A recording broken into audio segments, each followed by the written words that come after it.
December 2nd, 1993, Medellin, Colombia. Carlos Mendez had been Escobar's most trusted bodyguard for 7 years, the man who took bullets for the king of cocaine. That's exactly why the Cali cartel paid him $200,000 to start the engine. Carlos slid into the driver's seat of the black Mercedes. Escobar climbed into the back, lighting his morning cigar. The engine turned over smooth as silk. Then Carlos saw the wire under the dashboard. 1 second. That's all it took for everything to explode. The blast shattered windows 6 blocks away. Escobar's empire crumbled within months. But what nobody knew was that Carlos had switched cars with his cousin that morning. The bomb was meant for someone else entirely, someone who's been living with that secret for 30 years. Before we jump back in, tell us where you're tuning in from, and if this story touches you, make sure you're subscribed, because tomorrow I've saved something extra special for you.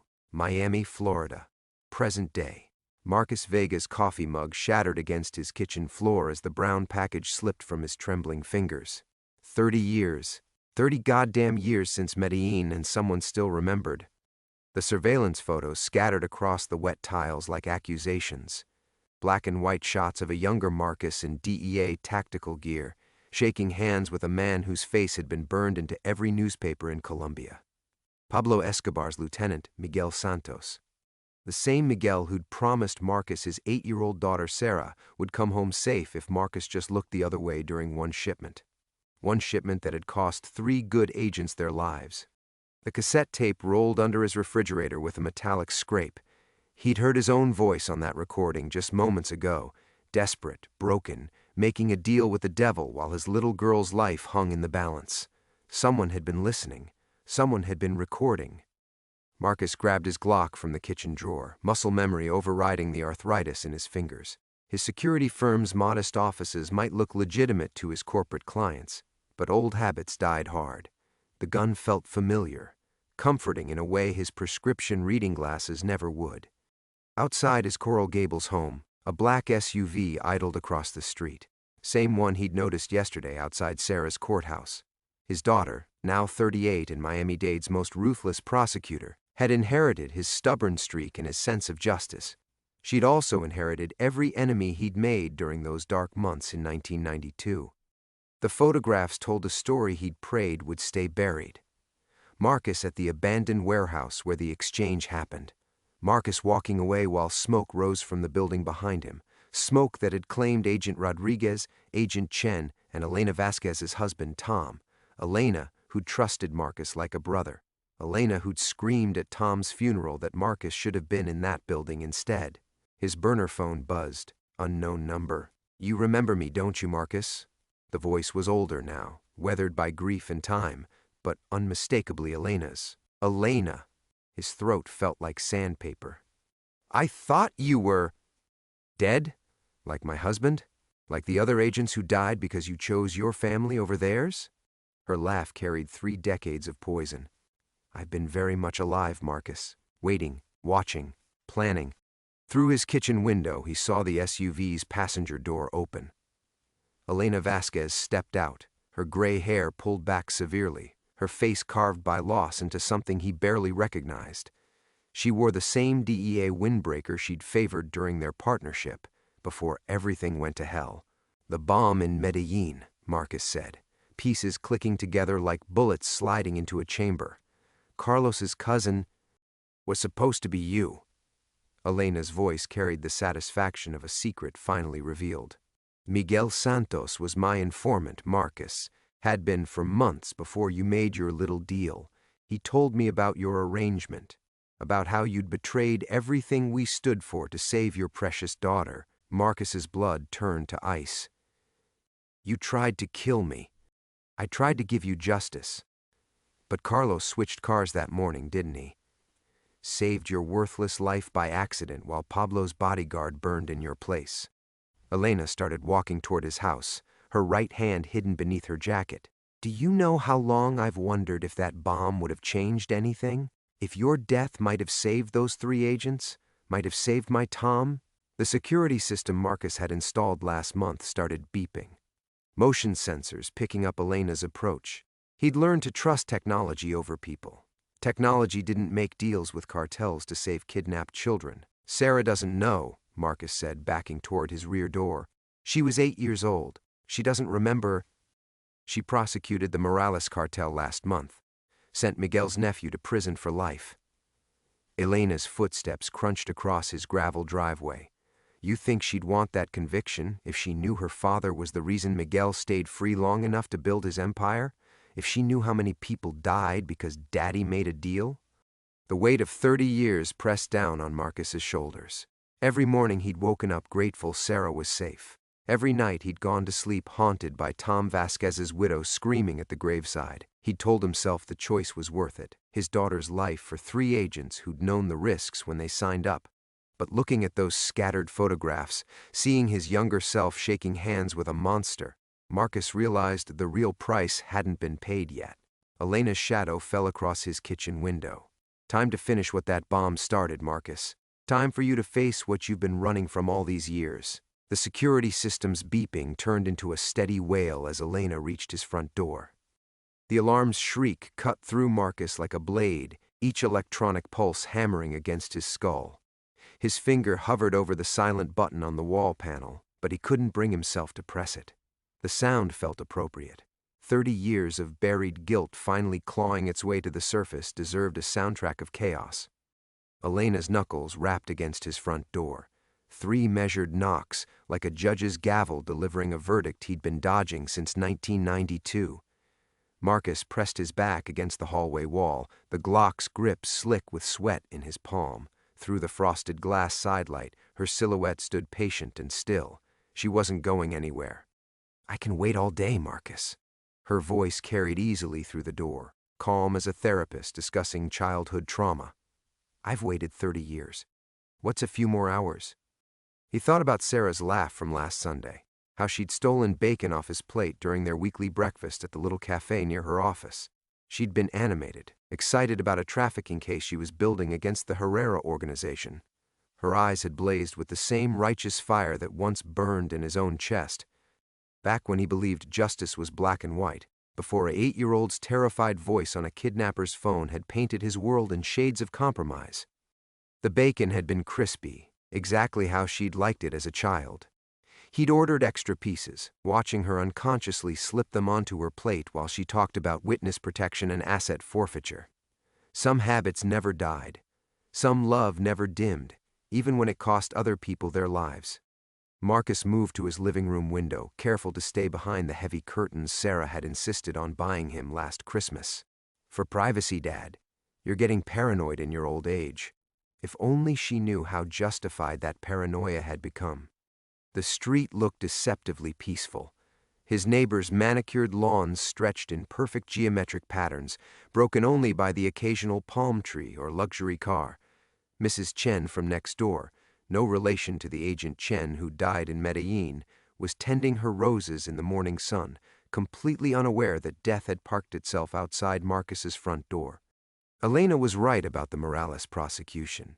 Miguel's nephew, Carlos, had screamed threats in the courtroom when Sarah delivered her closing arguments. My family remembers everything, prosecutor. Every debt gets paid. The bailiffs had dragged him away, but his words had echoed in Marcus's chest like an old wound reopening. He'd wanted to warn Sarah, to tell her about the connections that made her job so much more dangerous than she knew. But explaining would have meant confessing, and confession would have meant losing her forever. The irony wasn't lost on him. His daughter had become everything he'd once been, before compromise poisoned his moral clarity. She prosecuted the very cartels he'd enabled, fought the monsters he'd fed with his cowardice. Every conviction she secured was both his redemption and his condemnation. She has your stubborn streak, you know. Elena's voice came from directly outside the window now. Tom always said you'd run through a brick wall before you'd admit you were wrong about something. Looks like she inherited that trait along with your eyes. Marcus's throat constricted. Elena had met Sarah exactly once, at a DEA Christmas party when she was 7 years old. Tom had given her a candy cane and let her wear his badge while Elena took pictures with Marcus's camera. The photo still sat in his bedroom drawer, Sarah grinning gap-toothed between the 2 agents, unaware that her father's choices would soon make her an orphan of conscience. I kept track of her over the years, Elena continued. Valedictorian at Miami Law. Turned down 3 corporate offers to work for the DA's office. She really believes she's fighting the good fight, doesn't she? Believes justice actually exists in this world. The coffee stain on his kitchen floor had already begun to darken the grout between the tiles. Marcus stared at it through the doorway, remembering how Sarah used to help him clean up messes when she was small. Her tiny hands wielding paper towels like weapons against chaos, determined to fix what was broken. Some messes were too big for paper towels, some stains set too deep to ever scrub away. His phone buzzed with a text from Sarah. Breakfast tomorrow? Need to tell you about something important. Marcus's hands shook as he typed back. Rain check? Work emergency. The lie felt like acid on his tongue, but the truth would feel like poison in her veins. Whatever important news she wanted to share would have to wait until he figured out how to survive Elena's long overdue justice. If he survived it at all. Elena's shadow shifted across the window. Read her text, did you? She's pregnant, Marcus. 12 weeks along. That important something she wants to tell you? You're going to be a grandfather. The phone slipped from Marcus's fingers, clattering against the hardwood floor like his world breaking apart. The hardwood floor seemed to tilt beneath Marcus's feet. Sarah's phone lay face up where it had fallen, her text message still glowing like an accusation. Need to tell you about something important. A grandchild. His daughter was carrying new life while death circled his house like a patient vulture. How? The words scraped out of his throat like broken glass. How could you possibly know that? Elena's laugh drifted through the window, bitter as old coffee. You think I've been sitting in some retirement home knitting scarves, Marcus? I've had eyes on your family for 15 years. Sarah's OB/GYN appointment last Tuesday. The prenatal vitamins she's been buying. The morning sickness she's been hiding from her colleagues. A pause. The ultrasound photos in her purse. Marcus pressed his palm against the wall, feeling the house's solid frame beneath his fingers. Everything he'd built, his quiet life, his security business, the careful distance that kept Sarah safe from his past, was crumbling like wet sand. His granddaughter or grandson would grow up knowing their grandfather had blood on his hands. If any of them lived long enough for that conversation. There's more, Elena said, and something in her voice made his stomach clench. The baby's father is Detective Miguel Restrepo, Metro-Dade Narcotics. The name hit Marcus like a physical blow. Restrepo. He'd heard Sarah mention him during their Sunday breakfasts, always carefully casual. This detective on one of my cases thinks, or Miguel suggested we approach the warrant differently. Marcus had assumed he was just another cop she worked with.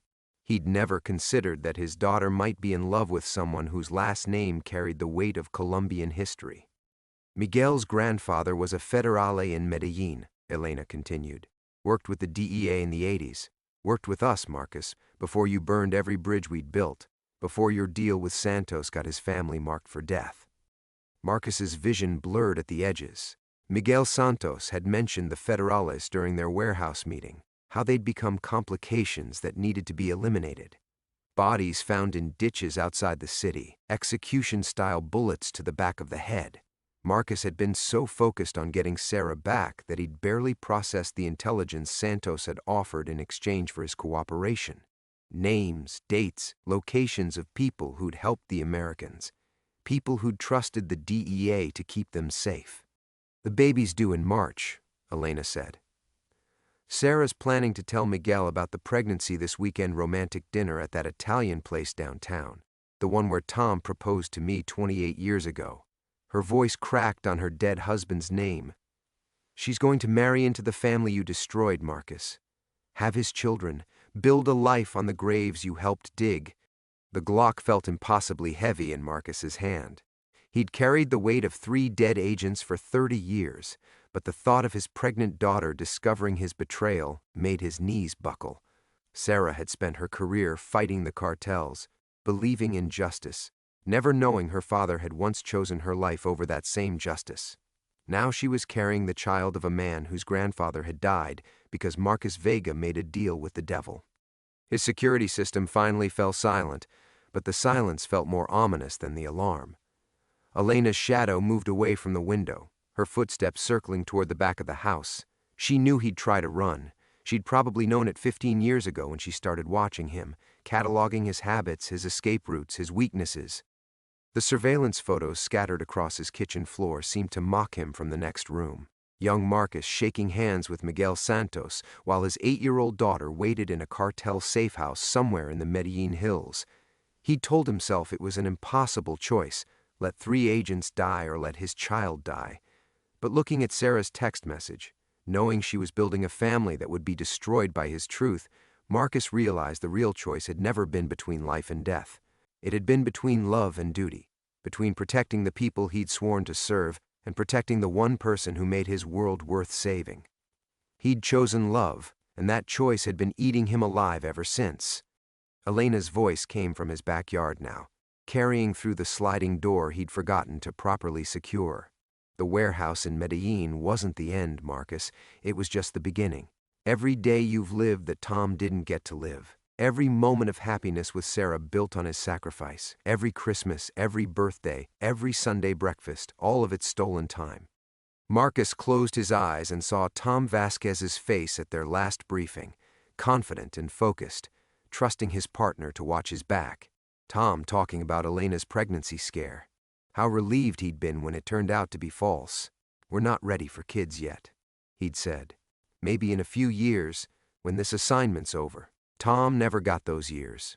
Elena never got her children. But Marcus had gotten 30 years with Sarah, and now she was giving him the gift of a grandchild he might not live to meet. "Time's up, Marcus," Elena called. "Come outside. Let's finish this conversation face to face." The phone buzzed again. Another text from Sarah. "Dad, everything okay? Your rain check sounded weird." Marcus stared at the message, memorizing every word. Then he picked up the Glock and walked toward his back door. Some debts could only be paid in full. Marcus's hand froze on the sliding door handle. Through the glass he could see Elena standing in his backyard like she belonged there, her gray hair catching the morning light. She'd positioned herself near Sarah's old swing set, the one he'd never had the heart to remove even after his daughter grew up and moved away. The symbolism felt deliberate, cruel, but something was wrong. Elena's posture was too rigid, her head tilted at an angle that suggested she was listening for something he couldn't hear. Her right hand remained hidden beneath her windbreaker, but her left was raised slightly, palm out. A signal. They weren't alone. Marcus stepped back from the door, his heart hammering against his ribs. 30 years of security work had taught him to read situations, to spot the tells that meant imminent danger. Elena's stance screamed caution, not aggression. She was as trapped as he was. A new voice drifted through the glass, heavily accented and achingly familiar. "Agent Vasquez, how nice to see you again after all these years." Miguel Santos Jr. emerged from behind Marcus's garden shed, moving with the fluid grace of a predator who'd inherited both his father's ruthlessness and his patience. He looked exactly like his father had at 40, lean, sharp-featured, with dark eyes that seemed to catalog every weakness. But where the elder Santos had carried himself with cartel swagger, the son moved like a businessman closing a deal. Marcus's blood turned to ice water. If Junior was here, if he'd found both Marcus and Elena, then everything, the photographs, the surveillance, even Elena's perfectly timed confrontation, had been orchestrated. They'd been dancing to his tune from the beginning. "Miguel," Elena said carefully, her voice stripped of the venom she'd directed at Marcus. "This is between me and Vega. Our business doesn't concern your family." Junior laughed, the sound sharp as breaking glass. "My father's killer stands in the same yard as the man who betrayed him, and you think this doesn't concern me? Agent Vasquez, you disappoint me." Through the glass, Marcus watched Elena's face go pale. Her left hand dropped to her side and he caught the glint of metal. She'd been armed this entire time, but now that weapon seemed pitifully inadequate. Junior hadn't come alone. Marcus could see shadows moving beyond his fence line, shapes that suggested at least 3 more men positioned around his property. His phone buzzed. A text from an unknown number. "Answer it when it rings. Don't make this harder than it needs to be." The phone rang immediately. "Marcus." Junior's voice came through the speaker, casual as an old friend calling to chat. "It's been too long. You look good for 68. Clean living, perhaps?